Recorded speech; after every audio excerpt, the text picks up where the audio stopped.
Veterano ang makakatapat ng bagitong si Dato. Si Sabas Abang Mabulo, ang kandidato ng oposisyon, ay 11 taon nang nanunungkulan sa San Fernando. Sa tagal niyang paninilbihan sa publiko, malakas ang hatak niya sa tao. Magaling na Mayor si Mayor Abang Mabulo. Ay, si Abang, maganda man ang kuya niya dito sa amin. Maganda man ang pagpakilala sa mga tao.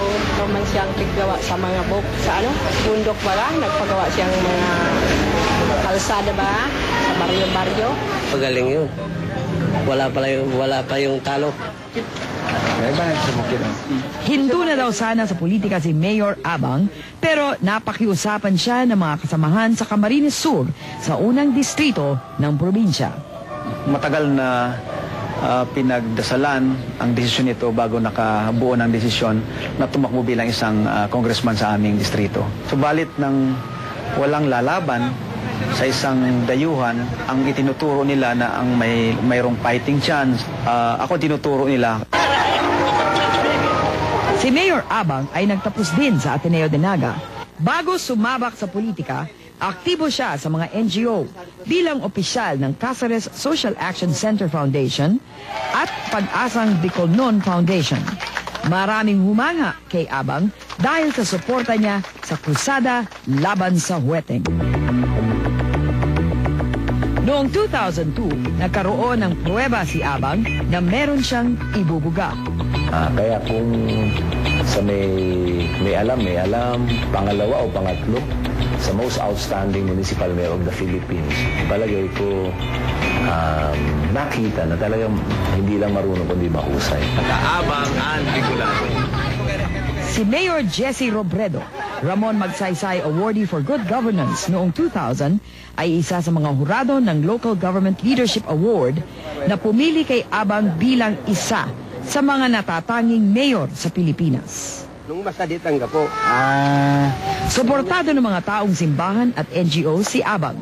Nasa kampo naman ni Dato ang mga maiimpluwensyang politiko sa lugar, sina Budget Secretary Rolando Andaya Jr.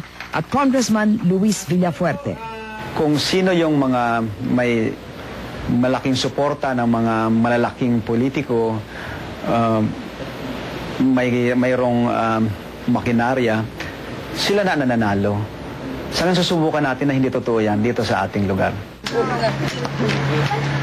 50,000 lang daw ang pera ni Abang pangkampanya, pero di siya nawawalan ng pag-asa. Ito pong laban na ito, hindi pinag-uusapan dito ang pera o makinarya. Ang pinag-uusapan dito, ang dami ng suporta ng mga mamamayan. Nakakasiguro tayo dyan na yung kamay na yan na magbubuto ay nakamayan ko talaga. May mga mas malalim na dahilan si Abang sa pagbangga sa matibay na pader. Maraming bagay na dapat mong malaman bago ka magiging representative ng iyong bayan. Kung ikaw ba magpapadala ng iyong representative, sinong gusto mong representative na ipapadala mo? Siyempre, yung alam mo na ang damdamin mo ay kanyang daladala kahit saan ka magpunta. Mga taga rito kami. At kami magsusumikap na manguna sa aming kakayahan at sa aming pagsumikap. At sasabihin namin na itong lugar na to, kaya namin na ayusin ito sa aming pagsumikap. Palagay ko po parang dapat merong pagkakataon na makapagnilbihan yung mga taga-lugar at magkaroon ng pagkakataon na manilbihan yung mga ordinaryong tao.